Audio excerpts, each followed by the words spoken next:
రాసిన పత్రిక 4:5.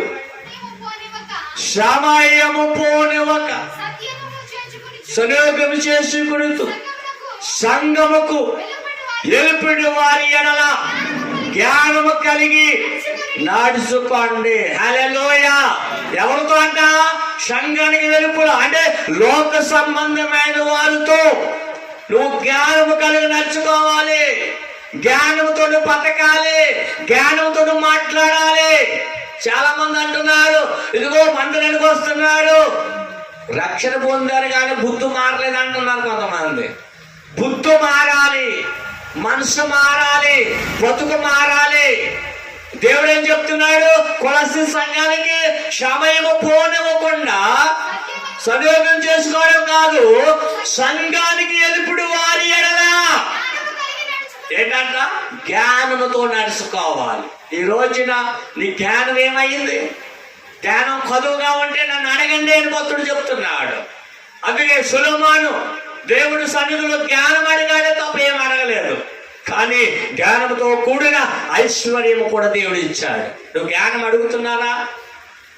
సంఘం వెలుపుల వారితో ఎలా ఉండాలి? ఎంత జాగ్రత్తగా ఉంటే అంత మంచిది. వారికి నీకు సంఘర్షణ కుదరదు, చీకటికి వెలుగు సంఘర్షణ కుదరదు. లోకంలో ఉన్న వారితో, మందిరానికి వెళ్ళే వారితో, ప్రార్థన మంత్రులతో నువ్వు సహవాసం చేయాలి. ప్రార్థన మంత్రులతో, పాటలు పాడేవారితో, ప్రార్థన చేసేవారితో, వాక్యం చదివేవారితో, సంఘములో చక్కగా నడుచుకునే వారితో సహవాసం చేయాలి. మీ సహవాసం ఎవరితో? ఇక్కడ మాట్లాడుకోవడం, అక్కడ మాట్లాడి పంచేవాళ్ళతో మీ సహవాసం. ఆ కొంపకి కొంపకి వెళ్ళే వాళ్ళు చాలా మంది ఆ కొంపకి కొంపకి తిరుగుతారు సిగ్గు లేకుండా.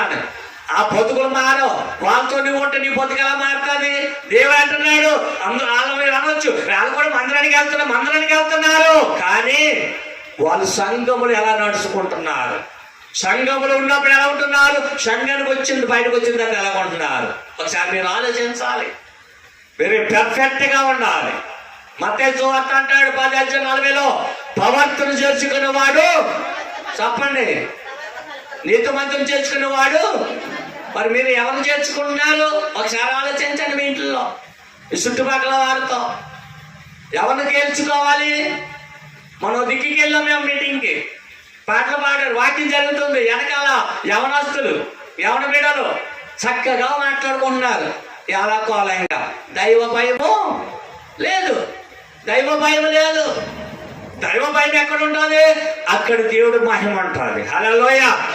దేవుడు మహిమ ఉండాలంటే ముందు దైవ భయం ఉండాలి. చాలా మంది ఇష్టాసారంగా తిరుగుతున్నారు, వాక్యం చెప్తుంటే అటు ఇటు తిరుగుతున్నారు. ఒక క్రమం లేదు, ఒక పద్ధతి లేదు.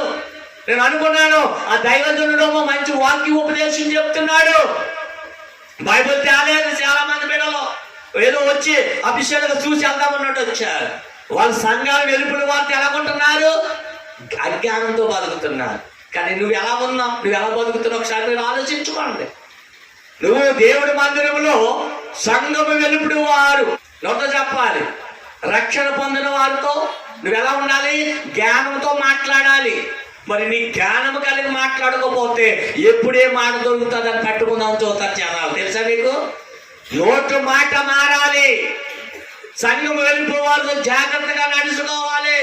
అందుకే అపోస్తలుడైన పౌలు గారు ఆ పేజీ తిరగేయండి, గలతీయులకు రాసిన పత్రిక 5:24 ఒక మాట ఉంటుంది చూడండి. మిమ్మల్ని పిలిచిన దేవుడు ఎవరు? మిమ్మల్ని పిలిచిన వాడు నమ్మకమైన వాడు కనుక అలాగ చెయ్యను. సహోదరులారా, మా కొరకు ప్రార్థన చేయండి. అపోస్తలుడైన పౌలు చెప్తున్నాడు, నిన్ను నన్ను పిలిచిన దేవుడు నమ్మదగిన దేవుడు కనుక నమ్మకంగా ఉండడమే కాదు, మనము మన సంఘ కాపరి కొరకు, మన సంఘ శామం కొరకు ప్రార్థించేవారుగా నేను ఉండాలి. మోకాలు ఒక ప్రార్థన నీకుంటే నీ సమక్షాన్ని పరిస్థితులు మార్చుకోగలుగుతావు. మోకాలు అనుభవం లేకుండా నీ ఇంట్లో ఎవరో మారరు, అందులో డౌట్ లేదు.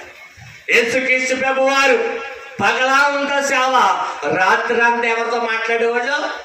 దేవుడితో మాట్లాడు, తండ్రితో మాట్లాడేవాడు. ఎందుకని రాత్రి అంతా దేవుడితో గడిపేవాడు, తండ్రితో గడిపేవాడు, మహిమ పొందుకునేవాడు, అభిషేకం పగలంతా సువార్త చేసేవాడు. మరి నీ సన్నిధి ఆ రోజు వాక్యంలో ఉన్నావు, 7వ రోజు దేవుడి మందిరానికి వచ్చావు. ఏం పొందు కావాలి మనం? ఏం పొందు కావాలి చెప్పండి? ఆయన నమ్మదగిన దేవుడు. మీరు అనుకోవచ్చు దేవుడు మనం ఏం చేసినా చూసి చూడట్టు వదిలేస్తున్నాడు కాదని. కానీ ఇప్పుడు దేవుడు ఎలా వస్తున్నాడు? ప్రేమ చూపడానికి వస్తున్నాడా చెప్పండి? నాకేం పట్టేది. జాలి చూపడానికి వస్తున్నాడా? కరుణించడానికి వస్తున్నాడా? ఎలా వస్తున్నాడు ఇప్పుడు చెప్పాలి? యోధ దేవుడు హృదయాలు చూస్తాడండి, హృదయాలు చూస్తాడు. ఆస్తి ఉండదు, ధనం ఉండదు, డబ్బు ఉండదు, ఏముండవు. మనకు ఓడొచ్చేది, మనకు ఓడొచ్చేది ఏంటో తెలుసా? ఏంటమ్మా? పేరు వస్తుంది. పేరు రావడం వలన మన క్రియలు బట్టే వస్తుంది. అందుకే నేను అంటాను, మిమ్మల్ని పిలిచిన దేవుడు ఎవరంట? మనం చచ్చిపోతే మన వెనకాల మన పేరు 3-4 తరాలు చెప్పుకునేలా బతకాలి. హల్లెలూయా.